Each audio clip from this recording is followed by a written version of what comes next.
ایک سوال کے جواب میں عرض ہے کہ آیا جن ممالک میں اقلیتیں رہتی ہوں ان ممالک میں اقلیتوں کو اپنی عبادت گاہیں بنانے کی اجازت ہے یا نہیں؟ تو یاد رکھیں کہ اسلام انتہائی امن والا مذہب ہے۔ اسلام کسی کو کسی کی عبادت سے روکتا نہیں ہے۔ اگر کسی مسلمانوں کے ملک میں جیسے پاکستان ہے یا اور کوئی ملک جہاں پر اقلیتیں رہتی ہوں تو ان کو اپنی عبادت کے لیے عبادت گاہ کی اگر ضرورت ہو تو ان کو عبادت گاہ بنانے سے اس ملک کی حکومت کو روکنے کی اجازت نہیں ہے۔ ان کو اپنی عبادت گاہ بنانے کی اجازت دی جائے گی، چنانچہ وہ بنا سکتے ہیں، لیکن مسلمانوں کے اموال سے حکومت کو ان کی عبادت گاہیں بنا کر دینے کی اجازت نہیں ہے۔ اور جب کہ ایسے مواقع پر کہ جب پاکستان میں جو مسلمانوں کا ملک ہے، اسلامی پاکستان کے اندر مسلمانوں کی مساجد کو ایک طرف شہید کی جا رہی ہوں اور ہندوؤں کے مندر بنانے کے لیے مسلمانوں کے ٹیکس سے، مسلمانوں کے پیسے سے، یہ 22 کروڑ عوام کا ملک ہے، یہ وزیر اعظم کا یا صدر کا ذاتی ملک یا ذاتی میراث نہیں ہے۔ وہ نہ اس میں خود مختار ہیں اور نہ ہی اتنے آزاد ہیں کہ وہ اپنی مرضی سے جو مرضی چاہے فیصلہ کرے۔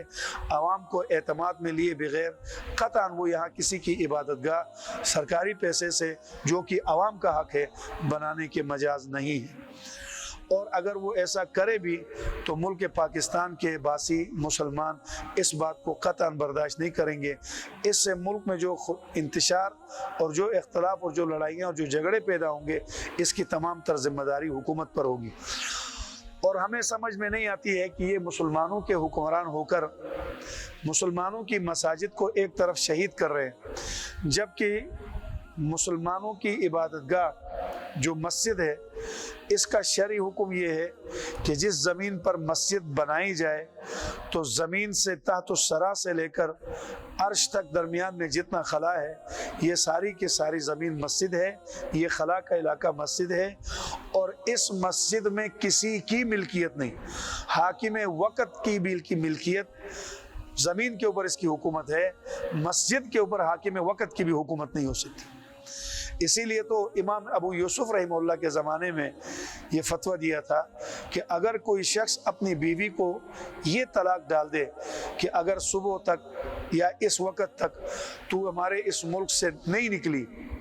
تو تجھے طلاق ہے،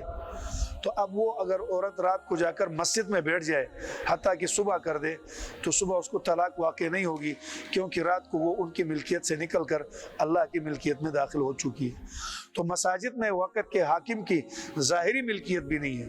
تو جب جس میں ظاہری ملکیت بھی نہیں ہے تو مساجد مسلمانوں کی اجتماعی عبادت گاہ، اس کی حفاظت کی ذمہ داری ہے۔ اس کو حاکم وقت گرا دے یا گرانے کا حکم دے یا اس کی حکومت میں لوگ ایسا کرے اور وہ نہ روکیں، اور دوسری طرف سے یہود و نصارہ اور ہندوؤں کے مراکز اور ان کے مندروں کو قائم کرے،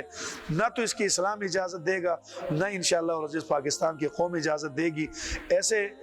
کرنے کی صورت میں جو انتشار پیدا ہوگا اس کے ذمہ دار بھی وقت کا حاکم ہی ہوگا۔ اللہ پاک مجھے آپ کو مساجد اور مساجد کی حفاظت کے لیے اور اسلام کی اشاعت کے لیے قبول فرمائے۔ کفر اور کفر سے ناطہ توڑ کر